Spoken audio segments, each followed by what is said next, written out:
이 한 시간 하나님의 은혜가 더 풍성하게 임하기를 예수님 이름으로 축원해 드립니다. 오늘 본문에 있는 말씀을 통해서 하나님이 인정하는 성공적인 신앙, 그런 말씀 제목 가지고 살펴보려고 합니다. 사람을 대할 때 이제 겉모습을 보고 그 사람을 평가하면 너무나 어리석은 일이 되는 겁니다. 한 작업 현장에 뚱뚱하고 배가 많이 나온 한 노동자가 그날 뽑혀서 왔습니다.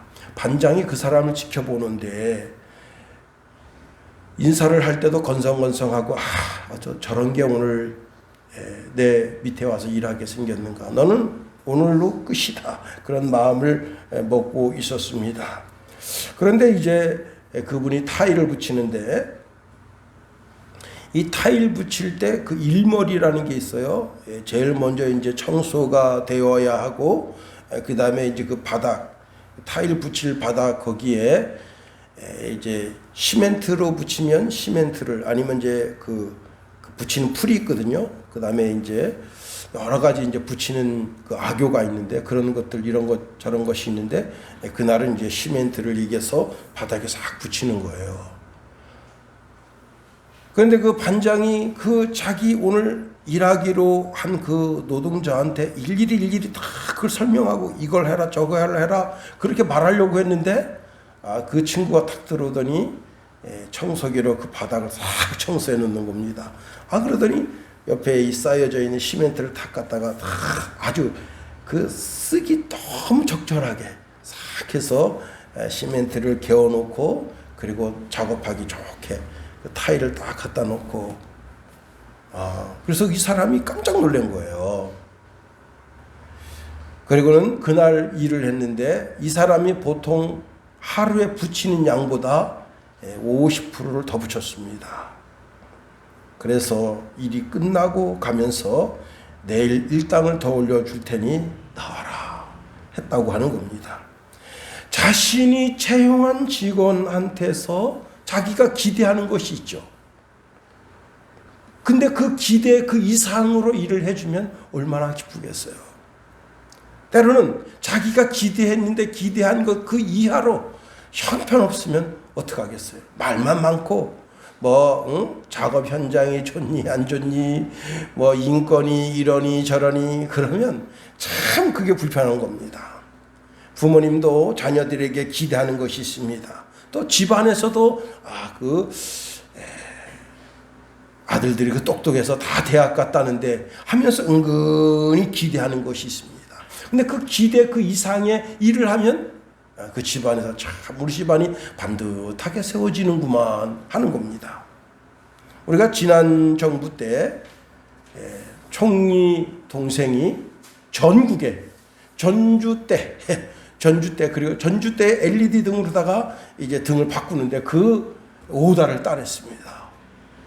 총리는 총리로서 정치를 이루어가고, 그 동생은 어쨌거나 자기가 자격증이 있으니까 전주대에 달려있는 그 가로등을 전부 LED로 바꾸는데, 그러니까 이렇게 저렇게 그 집안이 일어나는 거 아니에요? 그 밑에 그 사업이 커지고 전국적으로 수많은 중소기업, 작은 기업들이 몰려들고, 나라에서 그 사람에게 요구하는 기대가 있습니다. 그 기대치를 벗어나면 안 되는 거예요. 기껏해서 용산에 있는 국방부 청사에 들여다놨더니 거기서 스파이넷이나 깔아가지고 정부를 북한이나 넘기고, 기대 이하의 일을 하면 어떡하겠습니까? 사형감이죠. 얼마나 많은 정보가 북한으로 빠져나가겠어요. 회사에 사원을 뽑을 때 그 사원을 뽑으면서 사장이 기대하는 것이 있을 겁니다. 그런데 그 사원이 기대치 이상으로 일을 잘 해준다고 생각해 보세요.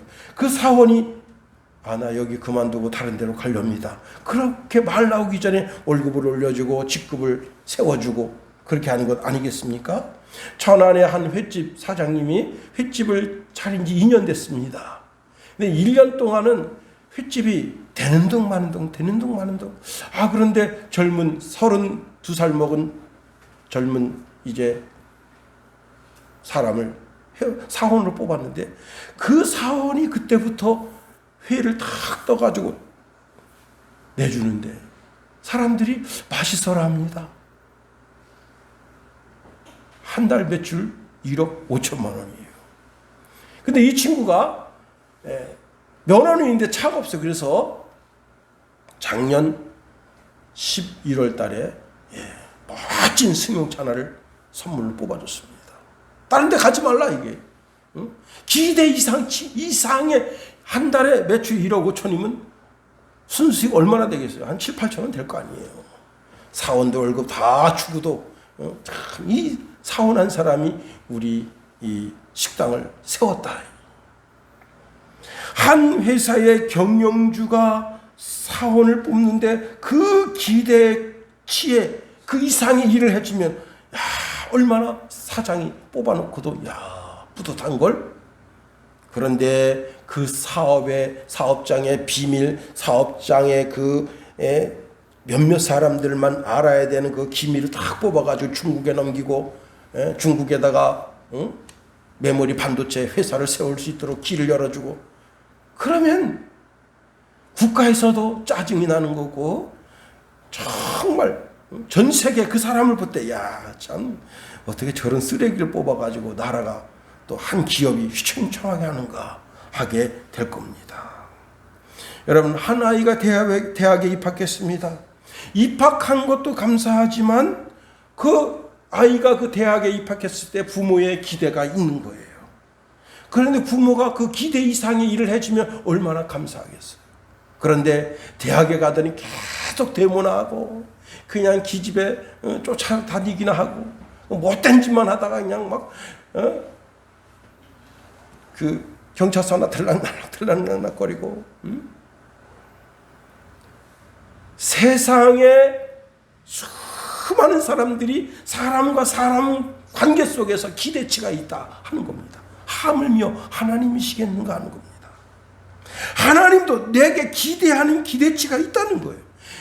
하나님이 이 땅에 예수 그리스도를 보내주셔서 그 십자가의 능력으로 우리를 구원해 주시고 우리를 하나님의 아들, 딸로 삼아주셨습니다. 우리가 십자가의 도를 깨닫는 순간 하나님의 자녀가 되었어요. 그리고 성령님을 내 속에 부어 넣어주셔서 우리 속에 성령님이 계십니다. 그리스도인들이 이 땅을 살아나가면서 조금 더 지혜롭고 조금 더 의롭고 조금 더 거룩하고 조금 더 구원의 완성도를 높여나갈 때 하나님께서 참 감사하다. 제가 이렇게 내 자녀가 되더니 참 나의 영광을 드러내는구나. 이렇게 할 텐데 그 하나님의 기대치를 벗어나 보세요. 아간처럼 하나님의 기대를 벗어나서 하나님이 쟤는 안 되겠는걸? 사울왕처럼 쟤는 안 되겠는걸? 하고 그냥 전쟁에 나가서 허무하게 죽게 그렇게 한다면 얼마나 가슴이 아픈 삶이 되겠습니까? 여러분, 하나님이 나를 향한 간절한 기대가 있다는 사실을 알아야 됩니다. 부모가 자녀들에게 세상에 살아나갈 때 곁길로 가지 말고 정도의 길을 걸어가도록 하는 것처럼 하나님께서도 하나님의 자녀들이 하나님의 원하시는 삶의 척도로 하나님의 길로 인생의 길을 가기를 원하신다. 마귀의 유혹에 빠져서 계속해서 허덕허덕된다면 얼마나 가슴 아프겠습니까? 그렇습니다. 우리가 세상에 죄도 이기고 마귀도 이기고 유혹도 이기고 당당하게 멋진 그리스도인으로서 살아간다면 하나님의 기쁨이 되고 하나님이 우리에게서 기대한 그 이상의 영광을 받으시게 되는 겁니다. 고린도후서 2장 14절에 보니까 항상 우리를 그리스도 안에서 이기게 하시고 우리로 말미암아 각처에서 그리스도를 아는 냄새를 나타내시는 하나님께 감사하노라. 우리는 승리하는 신앙인이 되어야 하는 거예요. 야곱이 삼촌 라반의 집에 가서 종살이 합니다. 종살이를 20년 동안이나 했습니다. 20년 동안 종살이를 했는데 하나님께서 마지막에 그의 삶을 역전시켜 주시는 거예요. 이기게 하시는 거예요. 평생 종살이하는 삶이 아니라 마지막에 가서 역전시켜 주셔서 야곱의 양떼가 라반의 양떼보다 더 많게 하시고 재물이 더 많게 하시고, 그래서 그 라반이 시기하고 그 자식들이 시기할 정도로 하나님께서 우리의 삶을 역전시켜 주시는 거예요. 그리고 모든 재산을 정리해서 이제 부의 세바를 향하여 가는데, 라반이 그것을 알아차리고 야곱을 죽이러 왔을 때도 하나님께서 그 삶 속에서 야곱은 힘이 없어요. 능력이 없어요. 그냥 진이기면 진이김을 받아야 되는데 하나님께서 하나님의 군대를 동원해서 그를 산으로 덮어주시고, 그리고는 베델에 올라가서 예배하게 하시고 그 아들을 애굽에 보내서 이스라엘 민족이 고센 땅에서 거대한 민족으로 성장하게 하시고 430년 후에 그 당대의 최고 국가인 애굽을 꺾게 하시고 바로를 꺾게 하시고 승리의 삶을 허락하신다. 그렇습니다. 우리가 승리하는 신앙인이 되려면 어찌해야 되겠는가? 내가 복음을 듣기 전 마귀의 자녀였던 과거의 삶을 생각하고 지금 현재의 삶에서 늘 겸손한 신앙의 자세를 가져야 한다는 사실입니다. 누가복음 15장에 보면요, 돌아온 탕자 이야기가 있습니다. 집 나간 아들, 아버지를 배반하고 집 나갔어요. 아버지를 배반하고 세상에 나가서 살 때 그 세월을 기억하면 감사하지 않을 수가 없는 거예요. 자, 아버지를 배반하고 그 모든 재산을 싹 정리해가지고 아버지의 간섭, 아버지의 시선이 미치지 않는 먼 타국에 갔습니다. 갔더니 호구됐어요. 그가 가지고 있는 모든 돈은 쓰리꾼의 돈이 되고 도둑놈의 돈이 되고 화류계의 지집년들이 그 돈을 보고 그에게 달겨들었어. 그 많은 재물이 그냥 하루아침에 다 사라진 거예요. 그리고는 그가 유대인들이 가장 혐오하는 돼지치기가 돼서 돼지치기로 살아갑니다. 아버지를 떠나는 것이 가장 어리석은 것이고 가장 무지한 것이고, 내가 세상에 있을 때 그렇게 미련하고 그렇게 약한 존재고 아무 별 볼 일 없는 그런 존재인데 하나님이 그런 나를 택하셨다. 오늘 본문의 28절 말씀이 이렇게 말씀하고 있네요. 하나님께서 세상에 천한 것들과 멸시받는 것들과 없는 것들을 택하사 있는 것들을 폐하려 하시나니 나의 과거를 돌이켜보라. 제 선배 목사님 그 부흥회 다닐 때마다 가방 들고 다니는 집사님이 계십니다. 지금은 장로님 되셨는데 그분이 그 교회 옆에서 고물상을 하는데 매일 술 취해 있는 거예요. 네.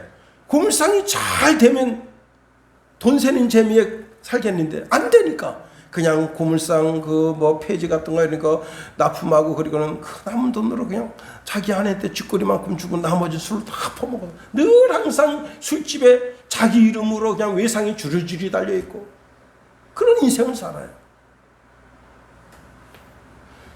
근데 하루는 이제 목사님이 성경책 끼들고 교회로 딱 들어가는데 목사님하고 그 고물상 주인하고 눈이 맞췄습니다. 그래서 이제 목사님이 전도를 했어요. 여보시오, 예수 믿으시오. 예수요? 나 같은 것도 예수 믿어도 됩니까? 아, 나 같은 거라니. 다 알고 보면 다 하나님이 지으신 하나님의 백성들입니다. 그래서 그분이요, 그날이 주일날인데 주일날 그 전날 술 먹어가지고 술이 그냥 진탕이 된 거야. 그런 상태에서도 교회 나온 거야. 그런데 첫날 그렇게 막 찬송 소리를 듣는데 여러분 노래방 가서 노래방 소리 들으면 어깨가 막 이러는데 그렇게 눈물이 나오는 거예요. 눈물 콧물. 그래서 그때부터 예수 믿기로 작정했어요. 근데 예수 믿기로 딱 작정하니까 한순간에 술이 끊어진 거예요. 한순간에 담배가 끊어진 거예요. 그래서 그때부터 자기가 은혜를 받고 목사님 어디 가시는지 내가 가방 들고 다니겠다. 그래서 은혜를 받고 지금 장로님까지 되셨어. 여러분, 자기 과거를 생각해봐요. 조그만 고물 대도 안 되는 거, 그 니아까 끌고 동네 어떤 놈이 좀 전날에 이사 가면서 책도 좀 버리고 페이지도 좀 버려주고 깡통도 버려주고 쇠도 버려줘야 그게 자기가 이득이 되는 그런 인생 살다가 예수 믿고 삶이 완전히 180도로 바뀌었어. 많은 목사님들이 그 장로님 보면 과거를 모르잖아요. 우리는 과거를 아는데, 저는 그분이 과거를 아는데 장로님 그러는데 저는 속으로 이놈들아. 여러분, 아버지를 떠나는 것이 가장 어리석고 무지한 것이다. 세상에 살 때 내 욕심에 사로잡혀 살고, 세상에 살 때 마귀에게 붙들려 살고, 죄악에 붙들려 살았던 인생이 내 인생이다. 그런데 내가 예수님 믿고 난 다음에 인생이 완전히 달라져.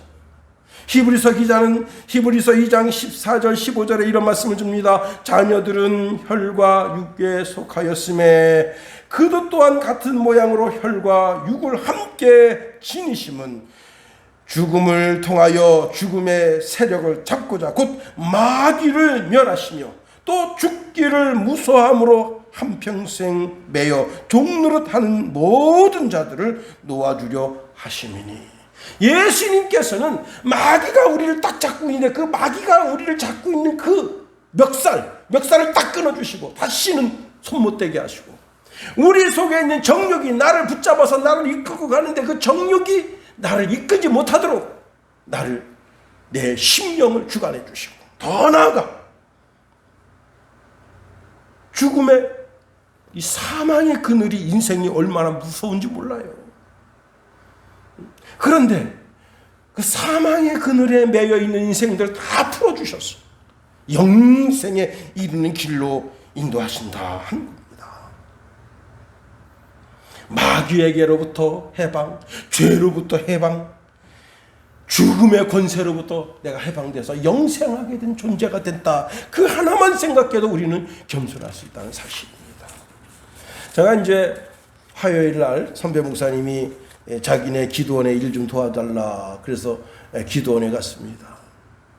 근데 이런저런 얘기하다가 그 목사님이 저한테 이렇게 물어보셔요. 김용호 목사는 어떻게 해서 목사가 되게 됐어? 이 시골에서. 그래서 이제 이런저런 얘기하면서 저희 친구가 우리 시골에 같이 있는데 저는 그 친구를 늘 보면서 예수가 대단하다 하는 걸 느낍니다. 왜?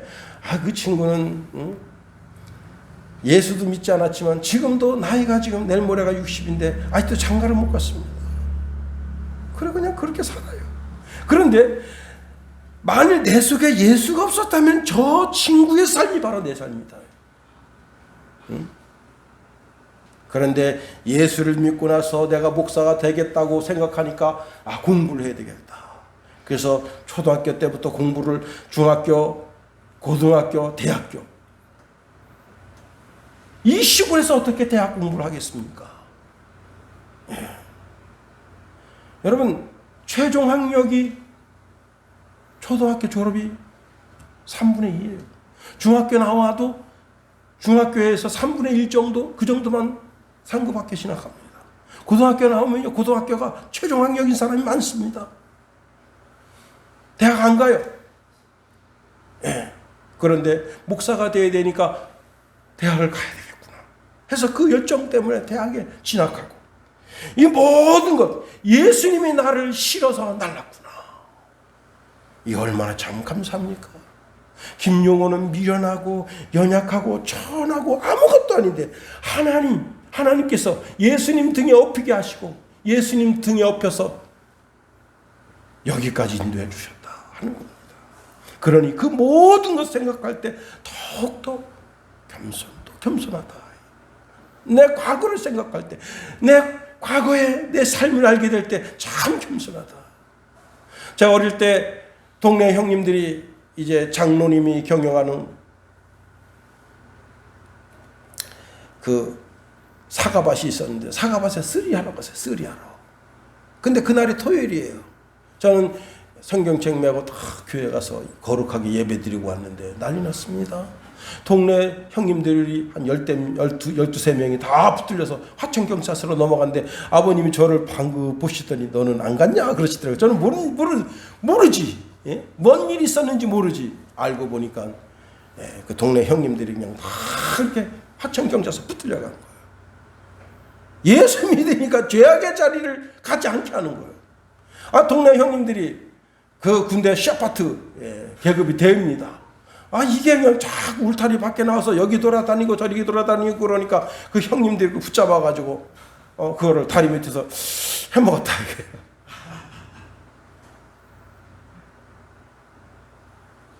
제가 개고기를 엄청 좋아하는 사람 같았으면 거기 같이 가서 어떻게 그 형님들 다 헌병대 붙들려 갈 때 같이 갔을 겁니다. 근데 저는 개고기를 안 좋아해. 예. 지금도 성도님들이 사주면 어쩔 수 없이 먹지만 막 좋아서 먹고 그러진 않습니다. 그런데 하나님께서 왜 그 개고기를 안 좋게 하셨겠어요? 다 그때마다 하나님께서 고비마다 다 인도해 주셨다. 죄악의 자리, 심판의 자리, 멸망의 자리 거기서 벗어나게 해주셨으니 그런 모든 것 생각할 때 다 감사한 것뿐이다. 그렇습니다. 나의 과거를 생각할 때 늘 겸손할 수 있습니다. 하나님이 나를 부르시기 전에 내가 이방인이었을 때 그리스도와 전혀 상관이 없는 존재였을 때 그럴 때 과거를 생각하면 내가 더 겸손할 수 있어요. 예수님은 만왕의 왕이시고 만주의 주이시고 하나님 자신이심에도 불구하고 하나님 말씀에 순종했다. 죽기까지 복종했다 했어요. 그래서 하나님이 예수님을 지극히 높여주셨다 했어요. 겸손 또 겸손. 그것이 바로 성공하는 신앙인의 자세 중에 하나가 된다는 겁니다. 두 번째, 승리하는 신앙은 하나님만 의지하는 신앙이 되는 거예요. 자, 미련하고 지혜가 없으면 어떡하겠습니까? 지혜 있고 슬기 있는 사람에게 지혜를 구할 거 아니에요. 그런데 하나님의 지혜를 누구가 견줄 수 있겠어요? 그러니 우리가 미련하고 지혜가 없으면 하나님 종에게 지혜를 주십시오 하고 하나님께 기대입니다. 여러분, 미약하고 힘이 없습니다. 그러면 어떻게 하겠어요? 전능하신 하나님 앞에 기대는 거예요. 소년 다윗이 골리앗과 싸웁니다. 자, 골리앗은요, 지금 유대 나라까지 올 때까지 백전백승이에요. 골리앗을 이길 사람이 없어요. 왜냐? 골리앗은 전신이 다 철갑으로 들었어요. 철갑으로. 오늘날로 말하면 탱크와 같아요. 네. 심지어는 장갑도 다 철갑이야. 철로 들은 거예요. 철로. 네. 갑자기 애국가가 생각이 나네. 남산 위에 저 소나무 철갑을 두른 듯 철갑을 전신으로 두른 거예요. 어? 딱 근데 한 군데 딱 허점이 있는데 거기가 뭐냐면 눈. 예. 눈 미간이에요. 여기. 그리고는 이제 이 이스라엘 나라를 지금 쳐들어왔어. 예루살렘 성을 박살내려고 큰 소리 치는 거예요. 근데 이렇게 두 군대가 붙어서 전쟁에서 예루살렘 성을 뺏는 것보다 이게 심리전으로 뺐으면 얼마나 좋아요. 그래서 쳐들어가지 않고 심리전으로 뺏으려고 그 작전을 쓰고 있는 겁니다. 그때 그 골리앗이 나와서 만군의 주 여호와 하나님의 이름을 욕되게 합니다. 다윗은 야, 그냥 소년들이 입는 게 뻔하죠. 얇은 그냥 그 베네 쪼가리 같은 얇은 천쪼가리 그거 거치고 그 다음에 물맷돌, 자기 손에 들려있는 게 물맷돌입니다. 그런데 자기 손에 있는 물맷돌을 의지하는 것도 아니고 물매를 의지하는 것도 아니고 그는 이렇게 말합니다. 너는 칼과 창과 단창으로 내게 나오거니와 나는 만군의 여호와의 이름 곧 내가 모욕하는 이스라엘 군대의 하나님의 이름으로 내게 나아가노라. 오늘 여호와께서 너를 내 손에 넘기시리니 내가 너를 쳐서 내 목을 베고 블레셋 군대의 시체를 오늘 공중의 새와 땅의 들짐승들에게 주어 온 땅으로 이스라엘의 하나님이 계신 줄 알게 하겠고 또 여호와의 구원하심이 칼과 창에 있지 아니함을 이 무리에게 알게 하리라. 전쟁은 여호와께 속한 것인즉 그가 너희를 우리 손에 넘기시리라. 그리고는 물매를 쫙 여러분 그 사울 왕이 속해 있는 베냐민 지파는 다 왼손잡이, 한 오른손으로는 나귀를 타고 말을 말면서 왼손으로 쫙 하면 백전백승. 근데 다윗도 백전백박 탁 하면 그래서 그냥 첫 발에 여기 미간에 가서 딱 맞으니까 죽은 건 아니에요. 순간적으로 휘청거리면서 쓰러지니까 다윗이 쫓아가서 그의 칼을 빼가지고 목을 탁 쳐가지고 목을 번쩍 뜨니까 블레셋 군대가 그냥 오줌 지리고 이스라엘 군대가 와 하고 이런 쫓아가서 결국은 그날 전쟁을 승리하게 됐다. 예수님이 요한복음 15장 5절에 이런 말씀을 주십니다. 나는 포도나무여 너희는 가지니 저가 내 안에 내가 저 안에 있으며 이 사람은 과실을 많이 맺나니 나를 떠나서는 너희가 아무것도 할 수 없습니다. 하나님 의지할 때, 하나님께 붙어 있을 때, 교회에 붙어 있을 때, 그럴 때 하나님이 우리에게 승리를 주시는 거예요. 제가 노예로부터 김 목사님 중국에 가서 그 하얼빈 사랑의 교회 가서 설교 좀 하실랍니까? 제가 처음에는 승낙을 안 했어요. 왜냐? 나 같은 게 무슨 중국에 가서 무슨 설교를 하겠나. 그래서 저 같은 게 무슨 목사님 그 중국 선교하시는데 무슨 도움이 되겠습니까? 다른 사람을 찾아보십시오. 그랬더니 이번엔 또 이제 시찰장님이 전화를 주신 거예요. 김 목사 갔다 오라고. 그래서 제가 이제 갔습니다. 갔는데 첫날 딱 갔는데 거기 사랑의 교회 목사님 집에서 하룻밤 자고 딱 가서 보니까 경찰서하고 그 교회가 70m예요. 70m. 그런데 이 사람들은 두려움이 없어. 찬송을 하는데 막 거기서 이 교회가 들썩들썩 하도록 찬송을 합니다. 한 50명 모여가지고. 저는 얼마나 겁이 많은지, 소심한 사람이라 얼마나 떨었는지. 그런데 그때 성령의 역사하심이 그 사랑의 교회에 나타난 겁니다. 하나님이 하시는구나. 마른 막대기만도 못한 인간, 그 강대상에 세웠는데 하나님이 하시는구나. 그렇습니다. 역대하 16장 9절 말씀해 보니까 여호와의 눈은 온 땅을 두루 감찰하사 전심으로 자기에게 향하는 자들을 위하여 능력을 베푸시나니 이 일은 왕이 명령되이 행하였은즉 이후부터는 왕에게 전쟁이 있으리이다 하매. 하나님 의지하는 자, 하나님이 전 세계를 두루두루 살피시면서 하나님을 전심으로 의지하는 자가 있는가를 보신다는 거예요. 시편 146편 3절 5절 말씀해 보니까 귀인들을 의지하지 말며 도울 힘이 없는 인생도 의지하지 말지니 그의 호흡이 끊어지면 흙으로 돌아가서 그날에 그의 생각이 소멸하리로다. 야곱의 하나님을 자기의 도움으로 삼으며 여호와 자기 하나님에게 자기의 소망을 두는 자는 복이 있으리로다 말씀하십니다. 내가 하나님 의지한다. 그게 뭐예요? 주예전에 나와서 두 손 들고 찬양하는, 두 손 들고 찬양합니다. 기도할 때도 주여 이 부족한 것이 이전에 왔습니다. 하나님 이 부족한 것을 도우시며 인도하소서. 두 손 들고 그분 앞에 항복하고 그분의 도우심, 그분의 인도하심, 그분의 주관하심이 없으면 안 된다. 공부하는 학생이 공부할 때도 하나님 저 공부합니다. 제게 지혜를 주소서. 사업하는 분도 사업장에 들어서서 자기 사업장에 손을 들고 하나님 이 사업장에 복을 주시옵소서.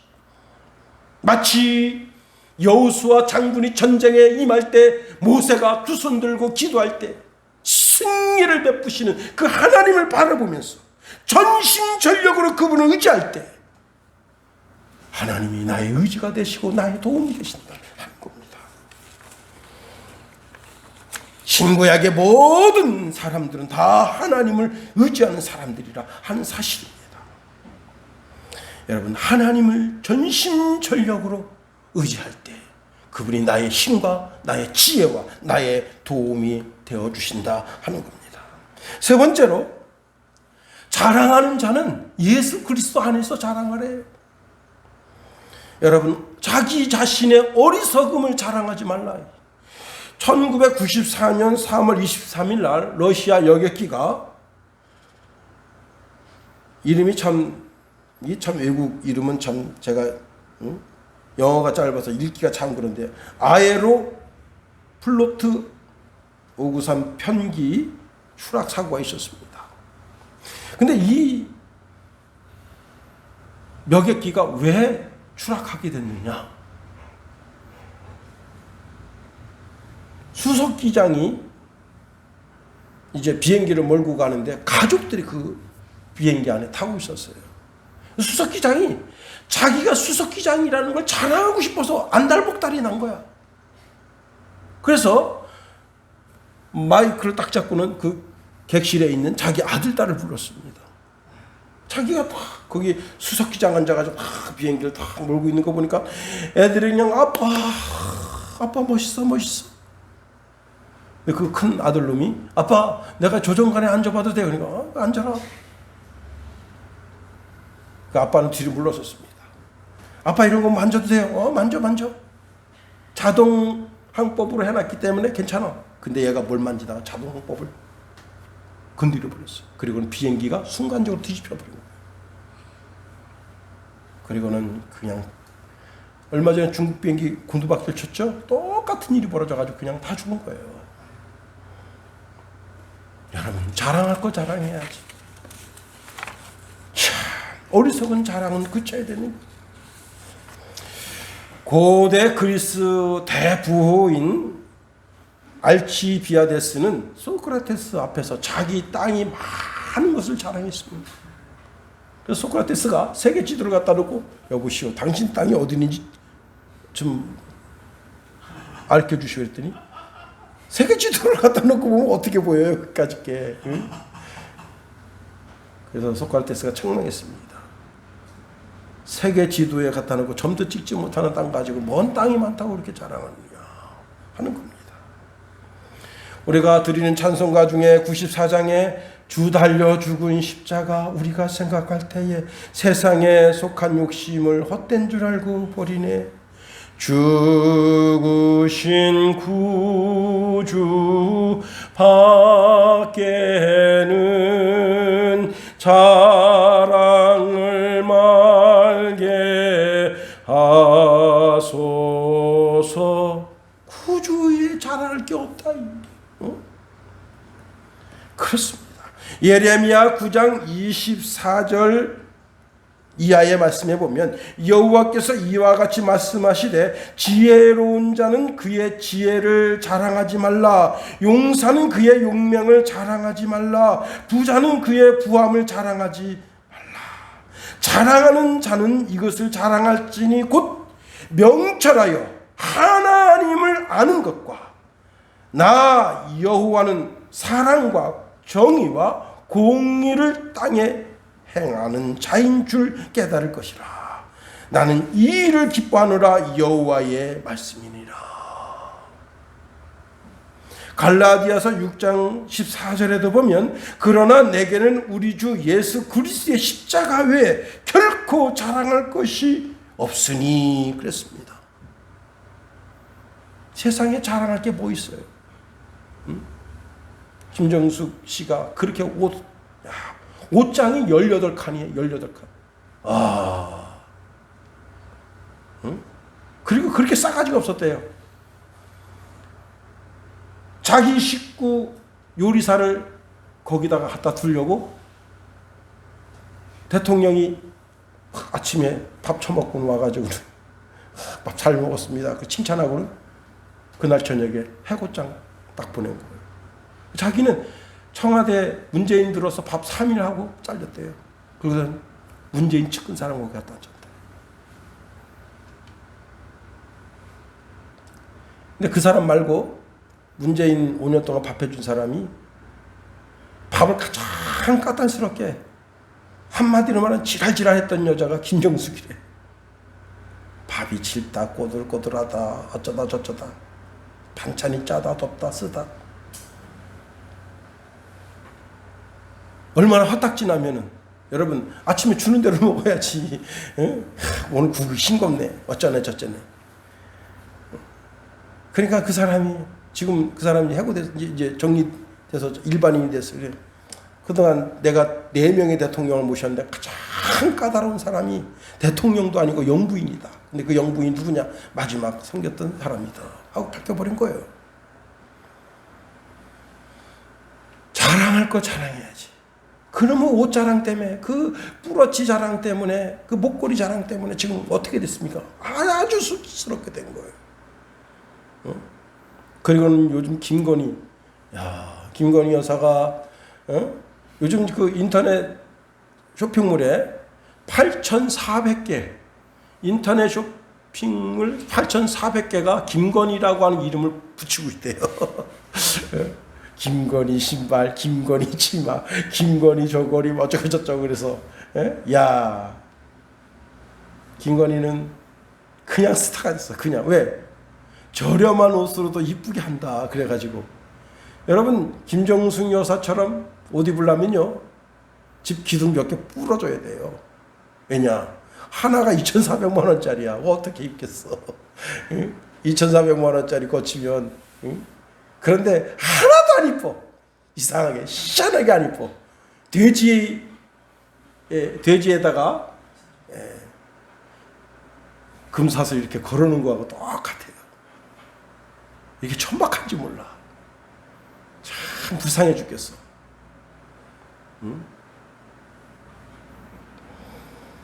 오히려 차라리 참 겸손했으면 얼마나 좋았을까 하는 생각을 합니다. 자, 오늘 본문이 29절부터 31절 제가 읽어드릴게요. 이는 아무 육체도 하나님 앞에서 자랑하지 못하게 하려 하십니다. 너희는 하나님으로부터 나서 그리스도 예수 안에 있고 예수는 하나님으로부터 나와서 우리에게 지혜와 의로움과 거룩함과 구원함이 되셨으니 기록된 바 자랑하는 자는 주 안에서 자랑하라 함과 같게 하려 함이라 했습니다. 자랑거리가 있으면 행복한 사람이에요. 어디 가든지 자랑하고 싶어. 자식 자랑, 마누라 자랑, 팔불출이라도요. 어디 가면 우리 애들 말이야. 응? 야, 우리 애들 말이지. 공부를 잘해서 다 좋은 대学갔잖아. 그런데요, 그게 다 팔불출이. 그래도 자랑하고 싶다고. 사람이라는 게. 여러분 옛날엔 참 옷이 귀합니다. 옷. 아버님이 소를 팔아가지고 저한테 가죽 옷을 사다 주셨어요. 새까만. 여러분 거기다가 선글라스까지 썼으면 정말 진짜. 그런데 어릴 때 선글라스가 없었고 그냥 그 문방구에서 주는 분홍색 안경이 있었어요. 그 친구가 쓰고 있는데 야 그거 한번 좀 써봐라. 한번 빌려줘라. 딱 쓰니까 애들이 뭐라 그러냐면 야 너 경찰 같아. 여러분 까만 잠바에다가 선글라스 가짜 선글라스죠. 야 경찰 같다. 어깨가 으쓱 힘이 가죠. 그런데 그날 부장난하다가 여기를 태워 먹었어요. 가죽이 확 눌어버린 거야. 그놈 새끼들이 일부러 그랬는지도 몰라. 가죽 입고 막 의시되니까 이 새끼 말이야. 거기다 한번 가죽 한번 해보자. 그래가지고 이만큼 된 거야. 그니 뭐 그냥 그날 부르다가 그 옷은 어머니가 조심해서 입지 이놈 새끼야. 자랑질하다가 그렇게 된 거예요. 우리 김성찬이가 이경우 장로님이 준 그 가죽 옷 입고 그냥 그게 그냥 이렇게 된 거야. 이렇게 됐는데도 좋다고. 그래서 우리 김선혜 사모가 뺏어가지고 어디 갔다가 창피하잖아. 팔이 다 나오는데 그 쬐까란 거 입고 막 돌아치려고 덩치는 커졌는데 그렇습니다. 여러분, 집안에 자랑거리가 많으면 얼마나 좋겠어요. 그런데 그 자랑거리가 어느 정도 시간이 지나면 그것 때문에 가슴 아픈 일이 생기는 거예요. 어제는 자랑거리였는데 오늘은 그것이 골칫거리가 되는 거예요. 그래서 예수 안에서 자랑하라. 예수 안에서 뭐 자랑할 거 뭐 있나 보니까 사도 바울도 예수님밖에 자랑할 게 없어요. 자기가 과거에 정말 집안이 빵빵하고 공부가 대단한 사람입니다. 대학자예요. 모든 사람들한테 존경받을 만한 인물인데 다 보니까 그걸 어떻게 했느냐, 쓰레기처럼 여겼다. 똥처럼 여겼다. 똥처럼. 그리고는 예수 그리스도를 아는 것이 가장 고상하더라. 나의 자랑은 예수님, 나의 자랑은 오직 예수님밖에 없다라고 고백하게 된 겁니다. 여러분, 우리가 무엇을 먹든지 마시든지 무엇을 하든지 다 하나님의 영광을 위해서 하고, 마귀가 우리의 삶 속에 틈타지 못하도록 늘 나의 입술을 주관하고 나의 심령을 주관하고, 그럴 때 내 삶에 하나님의 영광이 되게 되는 겁니다. 하나님께서는 우리 한 사람 한 사람 너무 정확하게 잘 아셔요. 우리의 머리카락도 세심받았고, 우리가 하루에 몇 번이나 일어났다가 앉는지 그것까지 다 아시고, 내가 누웠다 일어서는 것, 내가 어떤 생각을 하고 있는지, 내 걸음수가 무엇인지 그걸 다 알고 눈동자와 같이 적자와 같이 우리를 지키신다 하셨습니다. 그러한 삶 속에서 나의 자랑은 하나님뿐이다. 나의 자랑은 오직 예수님뿐이다. 그럴 때 얼마나 하나님 기뻐하시겠어. 다니엘서에 보면 벨사살이라고 하는 왕이 있었는데, 그 왕이 귀인 1000명을 초대해 놓고, 그리고는 예루살렘 성전에 있던 기구, 기명, 특히 잔 같은 거, 주발 같은 거, 그걸 가져와라 하고. 여러분, 왕은 술 마실 잔이 많아요. 쓸데없이 내가 모시고 있는 신이 모든 신들 중에 신이야. 그 유다 백성들이 섬기던 여호와 하나님은 별 볼 일 없는 신이야. 그리고 교만한 마음이 생겨가지고 그 기구 기명으로 갖다 술 따라 처먹다가 벽에 글씨가 써지고, 사람 손이 나타나더니 메네메네 대개 우바르시, 너는 하나님의 저울에 재보니까 기울어진 바가 됐다. 그래서 그날 밤에 죽은 거예요. 여러분이 자랑할 게 뭐가 있겠어요? 김용호가 뭐 자랑할 게 뭐가 있겠어요? 예수님 뿐이다. 하나님 뿐이다. 그럴 때 하나님께서 그 사람을 높이 세워주십니다. 높이. 대통령 자리에서도 하나님 자랑, 사업가 자리에서도 예수님 자랑, 교사가 하나님 자랑, 그런 자랑하는 자리에 있게 됐을 때 하나님께서 점점점 더 높여주신다. 성공하는 신앙이 되게 하신다 하는 겁니다. 이제 말씀을 마칩니다. 사랑하는 성도 여러분, 우리가 겸손할 때 하나님 성공하는 신앙이 되게 하셔요. 그러니 우리가 늘 겸손하고 또 겸손해야 됩니다. 마귀에게 책 잡히는 일이 없도록, 나 자신의 욕심에 끌려 살지 않도록, 더 나아가 내 평생 나의 자랑은 오직 십자가, 오직 예수님뿐이다 라고 고백하며 나가는 그 심령에게 주님은 승리의 신앙을 허락해 주신다 하는 겁니다. 기도하겠습니다. 하나님 감사합니다. 우리를 붙드시며 인도하여 주시고 하나님의 크고 강한 능력의 손으로 붙잡아 주셔서 언제나 하나님께만 영광, 찬송, 존귀 올려드리며 나가는 주의 신령한 백성 다 되게 하소서. 하나님이여, 하나님이여, 우리의 신앙이 늘 승리해서 하나님께 승리의 계가를 올려드리는 복된 신앙 되게 하소서. 그러기 위해서 우리가 좀 더 겸손하고, 우리가 좀 더 하나님 말씀 가운데 거하고, 오직 예수님만 높이는 신앙인이 되어서 하나님께로부터 늘 승리하는 신앙이 되는 축복을 받아 누리는 주의 백성 되게 하소서. 예수님 이름으로 감사하며 기도합니다. 아멘.